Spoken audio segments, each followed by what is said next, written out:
Hi, my name is Misha Maji. I'm the residence director for Lokelani and Mokihana. I got a master's in educational administration, student leadership, and student affairs at University of the Pacific, and I'm also the co-chair of the late night committee. Where does late night programming come from? Well, I don't know about UH's history with late night, but to give you kind of a background of why we program in general, and then to go back even further on student affairs and why late night is under the student affairs umbrella, is basically that there was a need in colleges to not just cover the curricula. Yes, it's important that you go to classes and you learn. That's what you're here to do in college. But student affairs is the what do you do when you're not going to classes. And I think that's a really cool aspect that late night covers is, yes, you're going to classes, but are you meeting people? Are you learning things about other people? Are you getting involved? And are you safe doing it? And late night covers all of that. Late night programming, a lot of campuses do this across the country, and it's interesting that I've only seen it at state universities that are really big, that really have a need for having something with a really large budget where students from all over the residence halls have an opportunity for, on a Friday or a Saturday, to do something that's not alcohol related.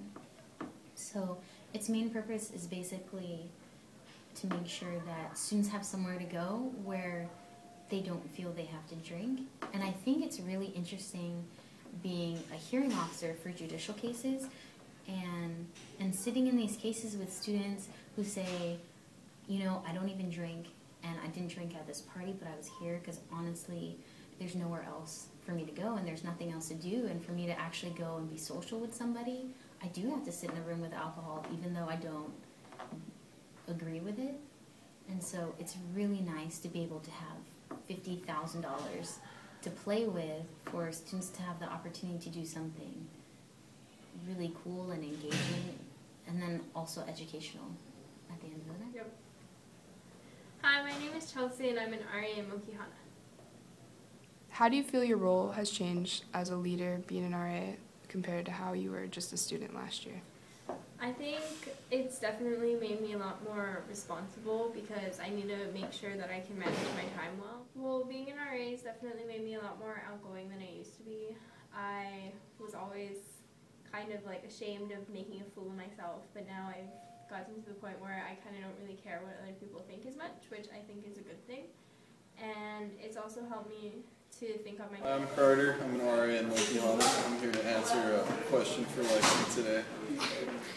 How do you feel your role has changed as a leader since becoming an RA?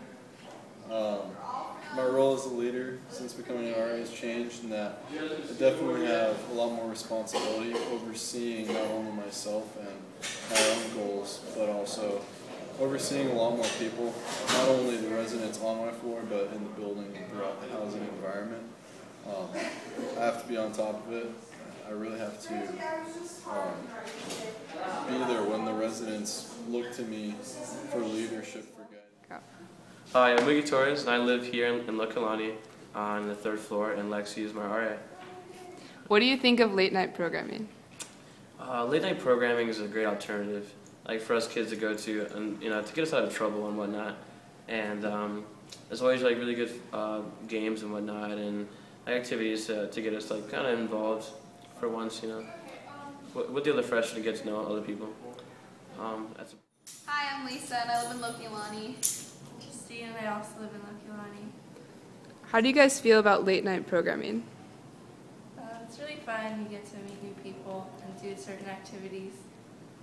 I think it's fun too. I think it's interesting being a new professional in general and trying to find your footing in a brand new job where you're no longer taking classes. So as far as the advisors, having 3 advisors who are professional staff to lead a group is interesting as far as leadership dynamics, because everyone's used to being the leader or being the boss, and we're all supervisors. So it's interesting to see what people's different styles are, where I like to create agendas and stay on topic. Other people like to go in the flow and show up whenever, and things like that. So as far as being 3 different advisors with 3 styles and 3 different expectations, it was interesting. What is your philosophy on leadership? That's a great question.